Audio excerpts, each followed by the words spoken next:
అంటే దీని ఇష్యూకి సంబంధించి కూడా వాళ్ళ వైఫ్ జానీ మాస్టర్ వైఫ్ ఎవరైతే ఉన్నారో సో ఆమెనే హెల్ప్ చేసింది పెళ్లి చేసుకో మతాన్ని మార్చుకోవాలని చెప్పి కూడా చాలా సందర్భాలు నాపై అత్యాచారానికి పాల్పడ్డ విషయాలు కూడా ఆమెకు తెలుసు అని చెప్పి కూడా ఈమె పిఎస్ లో పేర్కొనడం మనం చూస్తున్నాం. అంటే దీని ఏ విధంగా చూస్తున్నాం? ఇప్పుడు నాకు తెలిసిన సిచ్యువేషన్ ఏంటంటే మేము మాట్లాడుకున్న మా యూనియన్లో వాళ్ళ యూనియన్లో పొద్దున్న ప్రెస్ మీట్లో జరిగింది ఏంటంటే నాకు తెలిసి ఇవాళ కానీ రేపు కానీ కంపల్సరీ వాళ్ళు చర్చకు వస్తారంట.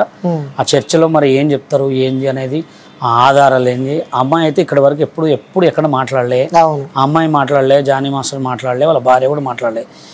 ఈ ముగ్గురు మాట్లాడి అసలు దీని సిచ్యువేషన్ ఏంది, యూనియన్కి తీసుకెళ్తారా, లేకపోతే ఫిల్మ్ ఛాంబర్కి తీసుకెళ్తారా, లేకపోతే ప్రెస్ మీట్ పెడతారా, లేకపోతే పోలీస్ వాళ్ళ ద్వారా పెడతారా, ఏది పెట్టినా తొందర మాట్లాడేది. ఎందుకంటే ఇది అమ్మాయి విషయం కాబట్టి తొందర మాట్లాడి దీన్ని ఖతం చేస్తే. అలాగే ఇంకోటి కూడా ఏంటంటే ఏ కొరియోగ్రాఫర్ అయినా ఏ డాన్సర్నైనా మంచిగా చూసుకోండి. ఎందుకంటే ఒక అసిస్టెంట్ అనే వాళ్ళు సెకండ్ కొరియోగ్రాఫరే. ఎందుకంటే వాళ్ళని చులకన చూడొద్దు. నువ్వేదో కొరియోగ్రాఫర్ అయితే పెద్ద తోపు అయినట్టు ఏం కాదు. ఇవాళ నువ్వైనా రేపు వాళ్ళు అవుతారు. అంతే తప్ప నుంచి ఏదో నువ్వు కొరియోగ్రాఫర్ అయినా అని చెప్పి వాళ్ళని చులకన చూడటం కానీ డాన్సర్లను కూడా చులకన చూడొద్దు. ఎందుకంటే వాళ్ళు కూడా మనుషులే కదా. అలా ఎవరైనా బయట డాన్సర్లు అయినా స్టూడెంట్లు వస్తారు మీ దగ్గరికి, స్టూడెంట్స్ వాళ్ళ మమ్మీలు వస్తారు. వీళ్ళని కూడా కొంచెం జాగ్రత్తగా చూసుకొని వాళ్ళకి కొంచెం మంచిగా సపోర్ట్ చేసి వాళ్ళతో మంచిగా ప్రయత్నించాలని కోరుకుంటాం. రైట్. ఇంకోటి మాస్టర్ అంటే రీసెంట్గా తనకి నేషనల్ అవార్డు రావడం సో ఇవన్నీ రాజకీయంగా తను ఎదుగుతున్నాడు అని చెప్పి కూడా అంటే కొంతమంది వర్షన్ ఇది ఉంది. సో రాజకీయంగా ఎదుగుతున్నాడు, అలాగే ఆ నేషనల్ అవార్డు వచ్చింది కాబట్టి కూడా తన పేరుని ఖరాబ్ చేద్దామని చెప్పి కూడా ఇలా చేశారంటూ కూడా కొంతమంది అనుకుంటారు. అదైతే పక్కా నిజమే. ఎందుకంటే ఒక లారీ డ్రైవర్ కొడుకు జానీ మాస్టర్ అట్లాంటి ఒక మనిషి ఇప్పుడు నేషనల్ అవార్డు కొట్టిందంటే అది చాలా మామూలు కాదు. అసలు నేషనల్ అవార్డు అంటే చాలా తోపు డాన్సర్లు ఉన్నారు, అది రావటం చాలా అంటే ఒక గొప్ప పేరు అనమాట.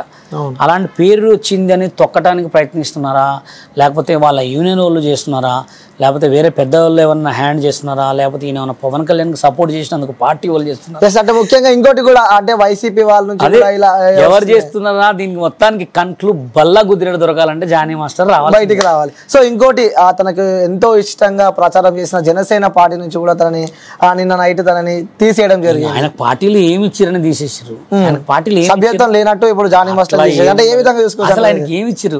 ఆయనకి ఏదన్నా జనసేన ఈ పలానా హైదరాబాద్కి నువ్వు జనసేనానికి ఇదే, లేకపోతే జనసేనలో ఆయన కార్యకర్తకు కూడా పనిచేయలే. పవన్ కళ్యాణ్ గారు చిన్నప్పటి నుంచి పవన్ కళ్యాణ్ గారు అంటే ఇష్టం కాబట్టి పవన్ కళ్యాణ్ గారు కొన్ని డబ్బులు ఖర్చు పెట్టి సాంగ్ చేసినంతే, ఎక్కడ ఏమి ప్రచారంలో పాల్గొన్నాడు. ఇప్పుడు ఆయనకు ఒక సన్మానం చేసి ఆయనకు ఒక అవార్డు ఇచ్చి నువ్వు జనసేన పార్టీకి ఒక లీడర్ని ఇచ్చిరా? ఇయ్యలేదు. మరి ఈయన కూడా పార్టీలో అంటే పవన్ కళ్యాణ్ ఒక సందర్భాలలో జానీ నమ్మిన వ్యక్తి అన్నాడు. జానీ ఈ పార్టీకి మొత్తానికి ఒక హెడ్, ఒక ప్రెసిడెంట్, అది ఎక్కడ చెప్పలేగా. అయితే దానికి అవన్నీ ఏముండవు. ఇక ఏమో ఆరోపణలు ఉన్నాయి ఏమున్నా కానీ ఇది అమ్మాయి విషయం కాబట్టి మనం వాటి గురించి 1కి 10 మంచి చెడు మాట్లాడుకొని అమ్మాయి ఇజ్జత్, ఇంత పెద్ద పాన్ ఇండియా కొరియోగ్రాఫర్ ఇజ్జత్ అయితే మనం తీయకూడదు. ఏది ఉన్నా ఆయన బయటకు వచ్చి ఒక చిన్న వాయిస్ ఇచ్చిన తర్వాత అసలు ఏం జరిగింది మొత్తం మనం కూడా చెప్పుకుంటాం. ఇంకా కొరియోగ్రాఫర్ సంఘానికి సంబంధించి కూడా వెంటనే తీసేయాలి, సస్పెండ్ చేయాలి. అలాగే ఫిలిం ఛాంబర్ కూడా సస్పెండ్ అని చెప్పి ఒక క్వశ్చన్ మార్క్ ఎక్కడైనా ఉంటది. ఇప్పుడు మహిళా సంఘాలు ఉంటాయి, మామూలుగా ఉంటాయి. మహిళా సంఘాలు వచ్చి యూనియన్ కడుగుతారు, ఏం చేశారంటే సస్పెండ్ చేసినామని చెప్తారు. అంతే. నువ్వు ఇంకా సస్పెండ్ చేయాలంటే ఏమనుకుంటున్నావు రా అంటారా. అందుకోసమే సస్పెండ్ అనేది కామన్. అది పార్టీలో కానీ ఎక్కడైనా కానీ.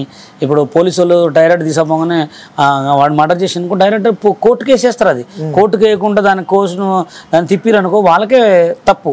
ఇంకా దేనికి ఉండేవాళ్ళు దానికి ఉంటారు.